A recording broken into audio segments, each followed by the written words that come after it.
ஆண்டவராக இயேசு கிறிஸ்து நாமத்தினாலே உங்களை நான் வாழ்த்துகிறேன். மீண்டுமாக உங்களை சந்திக்கல நான் மிகுந்த மகிழ்ச்சி அடைகிறேன். இன்றைக்கு ஒரு சூப்பரான ஒரு மெட்டீரியல் பாருங்கள். அதாவது நாங்கள் சென்னையில் நான் மினிஸ்ட்ரியில் இருக்கும்போது எங்கள் மினிஸ்ட்ரியில் வந்து பைபிள் லெசன்ஸ், அதுக்கப்புறம் ஜென்ரல் லெசன்ஸ், அதெல்லாம் நிறைய ஸ்டோரிஸ் அவங்க லெசன்ஸ் அவங்க வச்சுருப்பாங்க. அதே மாதிரி சிலது வந்து இந்த ட்ரைனிங் டாக்ஸ் இருக்கும். அதுக்கப்புறம் நேச்சர் டாக்குன்னு ஒரு மெட்டீரியல் வச்சுருப்பாங்க.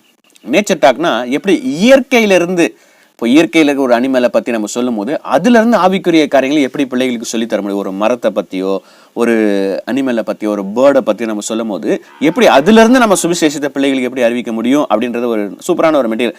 இந்த ஒரு மெட்டீரியல் வந்து எனக்கு யாரோ அனுப்புனாங்க, யாரோ பிடிஎஃப்ல எனக்கு அனுப்பியிருந்தாங்க சம் மந்த்ஸ் பேக். இது எனக்கு மிகவும் பிரயோஜனமாக இருந்தது.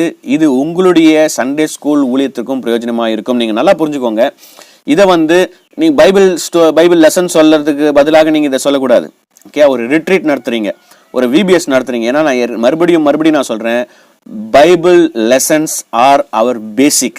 ஓகேயா, அது இல்லாமல் நீங்கள் சொந்த கதை, சோக கதை அதெல்லாம் சொல்லி நீங்கள் சண்டே கிளாஸை நீங்கள் ஓட்டிட்டீங்கன்னா உங்களுடைய சண்டே கிளாஸ் வந்து ஃபெயிலியர் தான்.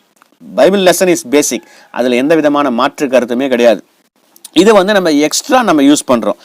அப்போ ஒரு 4 அனிமல்ஸ்ன்னு சொல்ல முடியாது, சின்ன ஜந்துக்களை பற்றி போடப்பட்டிருக்குது. அதிலிருந்து எப்படி ஆவிக்குரிய காரியம் நம்ம கற்றுக்கொள்ளலாம் என்று சொல்லி நீதிமொழிகள் 30ஆம் அதிகாரம் 24 28 வரைக்கும் பைபிள் போர்ஷன் வந்து நீதிமொழிகள் இந்த பிடிஎஃப்ல இருக்குது. இந்த மெட்டீரியல் நான் இந்த ஸ்க்ரீன்லேயே நான் போடுறேன், ஒரு சைடில் நான் போடுறேன்.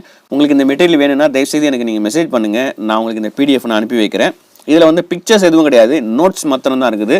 அந்த நோட்ஸ்லேருந்து நீங்கள் கூட பிக்சர் நீங்கள் ரெடி பண்ணிக்கலாம். நீதிமொழிகள் 30 24 28. முதலாவது எறும்பை குறித்து 2 காரியங்கள் கொடுத்திருக்கிறாங்க. அற்பமான ஜந்து கோடை காலத்தில் ஆகாரத்தை சம்பாதிக்கும். 2 பாயிண்ட். கீழே வந்து 1 கொரிந்தியர் 1:28. உள்ளவைகளை அவமாக்கும்படி உலகத்தின் இழிவானவைகளையும் அற்பமாய் எண்ணப்பட்டவைகளையும் இல்லாதவைகளையும் தேவன் தெரிந்து கொண்டார். அற்பமான நம்மை தேவன் தெரிந்து கொண்டார். நான் உங்களுக்கு லெசன் மட்டும் நான் வாசித்து காட்டுறேன். நீங்க வந்து எப்படி அது நம்ம பிள்ளைங்களுக்கு சொல்லும் போது, தம்பி தங்கச்சி நீங்க எறும்பு பார்த்துருக்கீங்களா? ஆமா பார்த்துருக்காக்கா. எறும்பு எப்படி போகும்? லைனாக இப்போ குட்டி குட்டியாக இருக்கும், பார்த்துருக்கீங்களே. அந்த எறும்பை பற்றி ஒருவேளை எறும்பு பிக்சரை நீங்கள் டவுன்லோட் பண்ணி நீங்கள் அது கூட நீங்கள் ஒரு பிரிண்ட் அவுட் எடுத்து நீங்கள் எறும்பு ஏன்னா சண்டே ஸ்கூல் மினிஸ்ட்ரியில் நம்ம பிக்சர்ஸ் நம்ம யூஸ் பண்ணி எவ்வளோ நம்ம விஷுவல் ஐடி யூஸ் பண்ணுறோமோ அவ்வளோ தூரம் நம்முடைய மினிஸ்ட்ரி எஃபெக்டிவாக இருக்கும். ஒரு எறும்பு படத்தை காட்டி இன்னைக்கு இந்த எறும்பை பற்றி படிக்க போகிறோமா, எறும்பை பற்றி என்ன படிக்க போகிறோம் அப்படின்னு பிள்ளைங்களுக்குள்ள ஒரு ஆச்சரியம். அப்போ 1 கொரிந்தியர் 1:28 வசனத்தை நீங்க வாசித்து காட்டலாம். ஞானமான காரியம் என்ன? ஆயத்தம். மழை காலத்திற்கு வேண்டிய ஆகாரத்தை கோடை காலத்திலே சேர்த்து வைக்கிறது. தன்னுடைய ஜீவனை காத்து கொள்ளும்படியாக தனக்கு கிடைத்த நேரத்தில் ஜீவனுக்கு வேண்டிய ஆகாரத்தை ஆயத்தம். நமக்கு எல்லாமே தெரிஞ்ச காரியம்தான். எறும்பு எப்படி ஆகாரத்தை சேர்த்து வைக்குது. வேதத்திலிருந்து எடுத்துக்காட்டு. நெகேமியா 2:7-8. நெகேமியாவிடம் நீ கேட்கிற காரியம் என்று ராஜா கேட்டபொழுது தன் மனதில் தோன்றியவற்றை நெகேமியா கூறவில்லை. ராஜா தன்னிடம் விசாரிக்கிற வேலையை அவன் அறிந்திருக்கவில்லை. ஆனாலும் அவன் தேவன் மேல் வைத்திருந்த நம்பிக்கை நிமித்தம் ராஜாவுக்கு பதிலளிக்க ராஜாவிடம் தனக்கு வேண்டியதை கேட்டுக்கொள்ள ஆயத்தப்பட்டிருந்தான். இது ரொம்ப முக்கியம், ஆயத்தம். அப்போ நெகேமியா ப்ரிப்பேர்டா இருந்தாரு. இப்ப ராஜா கேட்டாருன்னா நம்ம டக்குன்னு பதில் சொல்லுவோம். ராஜா கேட்கும்போது என்ன தேவை எனக்கு தெரியலையே அப்படின்னு முழிச்சுன்னு இல்லை, ப்ரிப்பேர்டா இருந்தாரு. we have to be prepared. மத்திய 25:10 அந்த புத்தியுள்ள கன்னிகைகளை பற்றி சொல்லப்பட்டிருக்கு, புத்தி இல்லாத கன்னிகைகளை பற்றி சொல்லப்பட்டிருக்கு. புத்தியுள்ள கன்னிகைகள் மணவாளன் வருகின்ற வேலையை அறியாதிருந்தும், அவங்க தெரியல எப்போ வருவாருன்னு, ஆயத்தப்பட்டிருந்தார்கள். ஆயத்தப்பட்ட நிமித்தமாக கல்யாண வீட்டிற்குள் அவரோடு கூட பிரவேசித்தார்கள். நாம் செய்ய வேண்டிய காரியம் கீழே கொடுத்துருக்காங்க பாருங்க. மத்திய 24:44. நீங்கள் நினையாத நாழிகளே மனுஷகுமாரன் வருவார், ஆதலால் நீங்களும் ஆயத்தமாயிருங்கள். அப்ப நம்ம பிள்ளைங்க சொல்லும் போது பாருங்க, ஏசப்பா எப்போ வருவாருன்னு தெரியாது, ஆனா அவர் வர்ற டைம்ல நம்ம ஆயத்தமா இருக்கணும். we have to be prepared.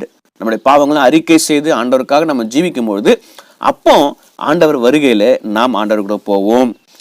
மத்திய 24:44 சொல்லிட்டு அது கீழே ஒரு சில வசனங்கள் இருக்கு. 1 தெசலோனிக்கர் 3:13, லூக்கா 21:36, எபேசியர் 5:27. ராஜாதி ராஜாவாக இயேசு கிறிஸ்து வரப்போகிறார், நாம் ஆயத்தமா இருக்கிறோமா?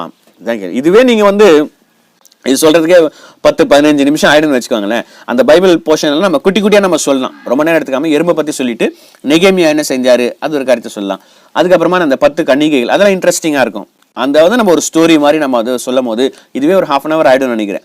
அதனால இதை நீங்க உங்களுடைய விபிஎஸ் மினிஸ்ட்ரிஸ்ல இல்ல நீங்க ஒரு ரிட்ரீட் நடத்தும் போது இதை வந்து நீங்கள் ஒரு பார்ட்டாக நீங்கள் எடுத்தீங்கன்னா பிள்ளைகளுக்கு வந்து ரொம்ப இன்ட்ரெஸ்டிங்காக இருக்கும். ஏன்னா சயின்ஸ் எறும்பை பற்றி சொல்கிறாங்க அப்படின்னு சொல்லும் போது பிள்ளைங்களுக்கு ஒரு இன்ட்ரெஸ்டிங்காக வித்தியாசமாக நம்ம சொல்கிறோம் பிள்ளைங்களுக்கு. ரெண்டாவது, குழிமுசல் சத்துவமற்றது, வீட்டை கண்மலையில் தோண்டி வைக்கிறது. ரோமர் 5:6. அன்றியும் நாம் பலனற்றவர்களாக இருக்கும்போதே குறித்த காலத்தில் கிறிஸ்து அக்கிரமக்காக மரித்தார். அந்த குழிமுசல் வந்து அது வந்து ஃபீபிள் ஃபோக்ஸ் அப்படின்னு நம்ம சொல்லுவோம். அதாவது பலனற்ற, சத்துவமற்றது, ஸ்ட்ரென்த்து கிடையாது. ஆனால் ஞானமான காரியம் என்ன? வாசஸ்தலத்துக்கான. அது எங்க அதனுடைய குழியை தோண்டி வைக்கிறது? வீட்டை எங்க ப்ரிப்பேர் பண்ணுது? கண்மலையின் மேல. கண்மலைனா ஸ்ட்ராங், பாதுகாப்பு. அந்த இடத்துல பாதுகாப்பு இல்லாத ரொம்ப வீக்கான இந்த அனிமல் என்ன பண்ணுது? கண்மலையில போய் வீட்டை கட்டி அதுக்குள்ள இருக்குது. ஞானமான காரியம் என்ன? வாசஸ்தலத்துக்கான இடம். தன் ஜீவனை பாதுகாத்துக் கொள்ளது ஏற்ற இடத்தை அது தெரிந்து கொண்டிருக்கிறது. கொடிய மிருகங்கள் வரும்பொழுது கண்மலையில் உள்ள தன் வாசஸ்தலத்திற்கு ஒளிந்து கொள்கிறது. இதுதான் ஞானமான காரியம். வேதத்திலிருந்து எடுத்துக்காட்டு. லூக்கா 10:42. மரியாள் தன்னை விட்டு எடுபடாத நல்ல பங்கை தெரிந்து கொண்டாள். லூக்கா 6:48. இயேசுவிடத்தில் வந்த அவருடைய வார்த்தைகளை கேட்டு அவரின்படி செய்கிற ஆழமாய் தோண்டிய கற்பாறையின் மேல் அஸ்திபாரம் போட்டு வீடு கட்டுகிறோம் அல்லவா இருக்கு. வீடு கட்டுகிறோம் போல அல்லவா இருக்கு. கொஞ்சம் ஸ்பெல்லிங் மிஸ்டேக்லாம் இருக்குது போல இருக்கு, அது நீங்க பாத்துக்கோங்க. அப்போ கண்மலையின் மேல் கட்டப்பட்ட வீடு, மணலின் மேல் கட்டப்பட்ட வீடு, அந்த எக்ஸாம்பிள் சொல்றாங்க. அது கூட நம்ம ஒரு ஸ்டோரியா நம்ம சொல்லலாம். நாம் செய்ய வேண்டிய காரியம் என்ன? ஏசாயா 59:19. வெள்ளம் போல் சத்துரு வரும்போது கர்த்தருடைய ஆவியானவர் அவனுக்கு விரோதமாய் கொடியேற்றுவார். யாக்கோபு 4:8. தேவனிடத்தில் சேருங்கள், அப்பொழுது அவர் உங்களிடத்தில் சேருவார். கிறிஸ்துவாகிய கண்மலை விசுவாசிக்கும் போது நாம் அவருடைய ஜனங்களாக இருப்போம். 1 பேதுரு 2:4-10. கீழே சில பைபிள் போர்ஷன்ஸ் கொடுத்துருக்காங்க, பைபிள் வசனம் கொடுத்துருக்காங்க. 1 யோவான் 5:18, எபேசியர் 1:13, சங்கீதம் 40:1-2, சங்கீதம் 91:1-2-3, யோவான் 14:3, யோவான் 15:5. நம் ஆத்துமாவை பாதுகாத்துக் கொள்ள நம்முடைய வாசஸ்தலம் எங்கு கட்டப்பட்டு இருக்கிறது? இது நீங்க பைபிள் ஸ்டடியில கூட நீங்க யூஸ் பண்ணலாம்.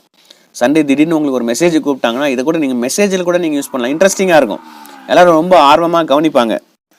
அடுத்ததா 4 காரியங்கள் இருக்கு. 3வது காரியம் வெட்டுக்கிளி. ராஜா இல்லை, பவுஞ்சாய் புறப்படுகிறது. ஞானமான காரியம் என்ன? ஒரு மனம், யூனிட்டி. யோவான் 16:17. நான் உங்களுக்கு உண்மையை சொல்லி நான் போகிறது உங்களுக்கு பிரயோஜனமா இருக்கும். நான் போகாது இருந்தால் தேற்றவாங்கிடத்தில் வரார். நான் போவேனாகில் அவர் உங்களுக்கு அனுப்புவேன். மனிதர்கள் பார்க்க அவர்கள் கண்களுக்கு முன்பாக நம்முடைய ராஜாவாக இயேசு கிறிஸ்து தெரிவதில்லை. வேதத்திலிருந்து எடுத்துக்காட்டு. மத்தேயு 28:19-18. இயேசு கிறிஸ்து அவருடைய சீஷர்கள் கொடுத்த கட்டளைகள், நீங்கள் புறப்பட்டு போய் சகல ஜாதியை சீஷராக்கி. அப்போஸ்தலர் 2:1-6. இயேசு ஏற்றுக்கொண்டவர்கள் ஒருமனப்படும் போது நடக்கிற காரியங்கள், ஒருமனப்படும் போது நடக்கிற காரியங்கள் மற்றவர்கள் கண்டு கலக்கம் அடைவார்கள். அப்போ ஒரு மனம், யூனிட்டி நமக்கு தேவை.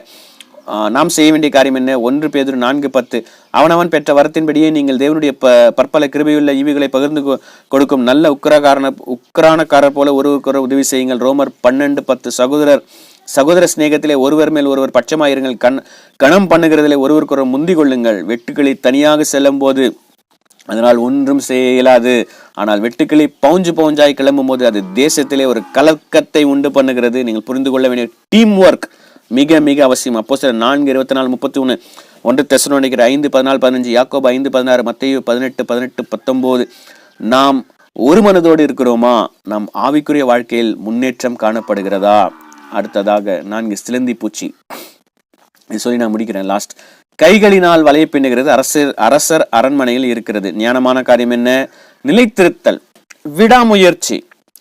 யோவான் 15:18. உலகம் உங்களை பகைத்தால் அது உங்களை பகைத்து என்னை பகைத்தது என்று அறியுங்கள். சிலந்தியின் வலை மிகவும் மெலிதாக இருக்கும். காற்றோ அல்லது மனிதரின் கையோ அதன் மேல் பட்ட மாத்திரத்தில் அந்த வலை கிழிந்து விடும். ஆனாலும் சிலந்தி தன் வலையை மறுபடியும் கட்டும். ஒரு சிலந்தி வலையை நீங்க பிச்சுட்டீங்கன்னா அது அப்படியே உட்காந்துராது. என்னடா அதை பிச்சு போட்டாங்களே, இவ்வளவு கஷ்டப்பட்டு கட்டினே, மறுபடியும் செய்ய ஆரம்பிக்கும். மறுபடியும் அது செய்ய விடாமுயற்சி அது செய்து கொண்டிருக்கிறது. 1 கொரிந்தியர் 3:9. நாங்கள் தேவனுக்கு உடன் வேலை ஆட்களாக இருக்கிறோம். நீங்கள் தேவனுடைய பண்ணையும் தேவனுடைய மாளிகையுமா இருக்கிறீர்கள். வேதத்திலிருந்து எடுத்துக்காட்டு. லூக்கா 22:61. அப்போஸ்தலர் 3:6. பேதுரு இயேசு கிறிஸ்துவின் சீஷராக இருந்தாரு. இயேசுவை மிகவும் நேசித்தவர். இயேசுவை மறுதலித்தாலும் மனம் கசந்து மனம் மாறி தன் அழைக்கப்பட்ட காரியத்தில் நிலைத்திருந்து சபைகளுக்கெல்லாம் ஒரு அஸ்திபார கல்லானார். பேதுரு பத்தி சொல்லப்பட்டிருக்கு. அப்போஸ்தலர் 6:15. அப்போஸ்தலர் 7:56. அப்போஸ்தலர் 7ஆம் அதிகாரம் 56, 57, 60. முதல் இரட்சக சாட்சியாக மரித்த ஸ்தேவான் கிறிஸ்துவுக்காக நிலைத்திருந்தது நிமித்தம் தன் கடைசி தருவாயிலும் தன்னை கல் எறிந்தவர்களுக்காக விண்ணப்பம் பண்ணினான். இயேசு கிறிஸ்து தேவனுடைய வலது பாரசத்தில் இருக்கிறதை கண்டான். சரி, நாம் செய்ய வேண்டியது என்ன? யோவான் 15:10-11 அவருடைய கற்பனைகளை கைக்கொண்டு அவருடைய அன்பில் நிலைத்திருக்க வேண்டும். கொலோசியர் 4:12 தேவனுக்கு சித்தமான எல்லாவற்றிலும் தேறினவர்களாயும் பூரண நிச்சயம் உள்ளவர்களாயும் நிலை நிற்க வேண்டும். 2 பேதுரு 3:14 1 யோவான் 2:27-28 யூதா 21 1 தெசலோனிக்கேயர் 5:8 2 யோவான் 9 நாம் கிறிஸ்துவுக்குள்ளும் கிறிஸ்து நமக்குள்ளும் இருக்கத்தக்கதாகவும் நித்திய ஜீவனை பெற்றுக்கொள்ளத்தக்கதாகவும் நிலைத்திருக்கிறோமா? இதுதாங்க இந்த காரியம். ரொம்ப அற்புதமான ஒரு விஷயம். இது உங்கள் சில்ட்ரன் மினிஸ்ட்ரி நீங்கள் யூஸ் பண்ணுங்கள். நிச்சயமாக இது ஒரு எஃபெக்டிவாக இருக்கும். பிள்ளைங்களுக்கு ஒரு இன்ட்ரெஸ்ட் வரும். இது மாத்திரம் இல்லை, இதே மாதிரி நீங்கள் நிறைய காரியங்கள், அதனால தான் நான் சொல்கிறேன், நிறைய நீங்கள் படிங்க. படிக்க இப்போ சயின்ஸு கூட இப்போ வந்து ஒரு லைனை பற்றி நம்ம படிக்கிறோமா, அந்த லைனில் இருக்கிற காரியத்துலேருந்து நான் பிள்ளைங்களுக்கு எப்படி நான் சுவிசேஷத்தை அறிவிக்க முடியும்? ஒரு பாம்பை பற்றி நான் படிக்கிறேன்னா அந்த பாம்பில் இருந்து நான் எப்படி காரியங்களை வந்து அவங்களுடைய ஆத்மத்துக்காக நான் எப்படி அந்த காரியங்களை வந்து இதில் சொல்லி நான் வந்து இது பண்ண முடியும்? இப்படி நம்ம பார்க்குற எல்லா காரியங்களிலிருந்தும் நாம் சுவிசேஷத்தை அறிவிக்கிறதுக்கு நாம் தயாராக இருக்க வேண்டும். நாம் ப்ரிப்பேர் பண்ணணும். அதனால தான் நான் சொல்கிறேன், நீங்கள் டைம் எடுத்துக்கோங்க, நீங்கள் ப்ரிப்பேர் பண்ணுங்கள், ஆண்டவரத்தில் கேளுங்க, வழிநடத்தலுக்காக கேளுங்க. கர்த்தர் நிச்சயமாக உங்களுக்கு வழி நடத்துவார். இது உங்களுக்கு பிரயோஜனமாக இருந்திருக்கும் என்று சொல்லி நான் நினைக்கிறேன். இந்த மெட்டீரியல் உங்களுக்கு வேணும்னு சொன்னால் என்னுடைய வாட்ஸ்அப் நம்பருக்கு மெசேஜ் பண்ணுங்கள். நிச்சயமாக நான் உங்களுக்கு இதை அனுப்பி வைக்கிறேன். இது உங்களுடைய சண்டே ஸ்கூல் மினிஸ்ட்ரி நீங்கள் யூஸ் பண்ணுங்கள். கர்த்தர் உங்களையும் உங்கள் ஊழியத்தையும் ஆசீர்வதிப்பாராக. ஆமேன். தேங்க்யூ ஃபார் வாட்சிங். God bless you.